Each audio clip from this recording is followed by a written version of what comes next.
Écoutez, nous avons effectivement pris part aux concertations. Nous avons beaucoup travaillé. Nous avons, dans un élan patriotique, nous avons donné le meilleur de nous-mêmes.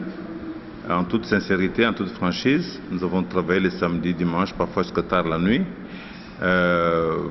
parce qu'il s'agit du problème de la nation et parce que nous devons, en tant qu'acteurs politiques, trouver des solutions aux problèmes de la nation. Compte tenu du contexte dans lequel les concertations ont été organisées, nous nous étions battus pour qu'il y ait un dialogue auquel nous aurions dû être amenés à participer au niveau de la préparation dans le cadre d'un comité préparatoire. Les choses sont passées autrement, soit. Nous avons néanmoins participé aux concertations. Maintenant, nous avons remis nos conclusions, nos résolutions, après avoir fait les états des lieux et tout.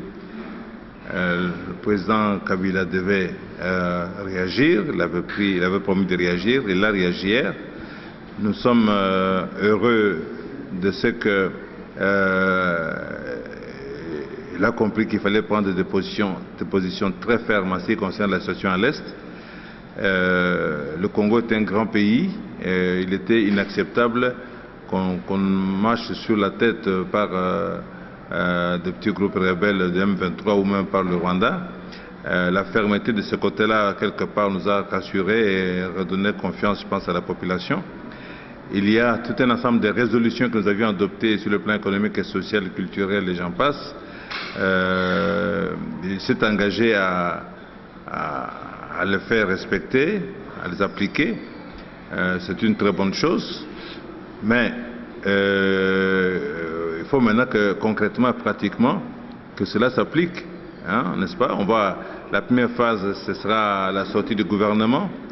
Et ce gouvernement qui doit refléter cette fameuse cohésion nationale, gouvernement dans lequel les différentes couches. Écoutez, mon avenir politique sera la volonté du peuple congolais.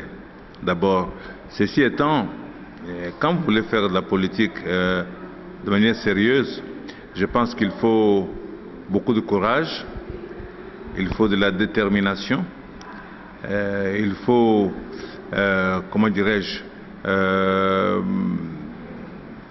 de la patience, parce qu'il faut convaincre les gens, et convaincre les autres n'est pas nécessairement facile. Il faut avoir le courage de ses opinions et les défendre.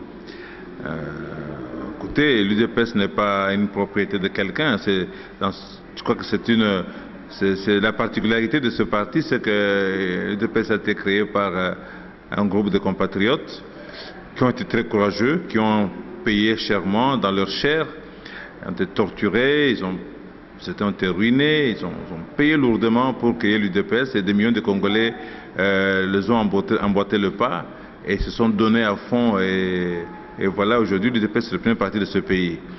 Mais quand vous avez des convictions, il faut les défendre. J'étais convaincu, je l'ai dit dans mon parti d'abord, que le dialogue dont il sera question n'est pas le fait de Joseph Kabila, c'est une exigence de la communauté internationale. Je pense que l'accord cadre d'Addis Abeba et la résolution 2098 du Conseil de sécurité l'ont prouvé par la suite que c'est une exigence. Dans ces conditions-là, il était du devoir de l'UDPS et de tout le monde de participer pour essayer de décrocher le maximum. Écoutez, ça je vous laisse répondre à la question. Nous servons la République, nous servons la nation. Ça fait 33 ans que je me suis engagé aux côtés des 13 parlementaires, d'abord, et de l'UDPS ensuite, en 13 parlementaires en 1980 et à l'UDPS en 82. Nous sommes toujours là. C'est que nous avons des convictions. Si nous faisons la politique, c'est pour servir la population. On veut que les choses changent dans ce pays. Nous voulons que les Congolais vivent mieux. Le Congo, c'est un géant, c'est un leader naturel de l'Afrique. Et il faut qu'il y ait des hommes et des femmes qui soient capables de l'amener aussi haut qu'il doit être sur le plan économique, sur le plan politique, sur le plan militaire.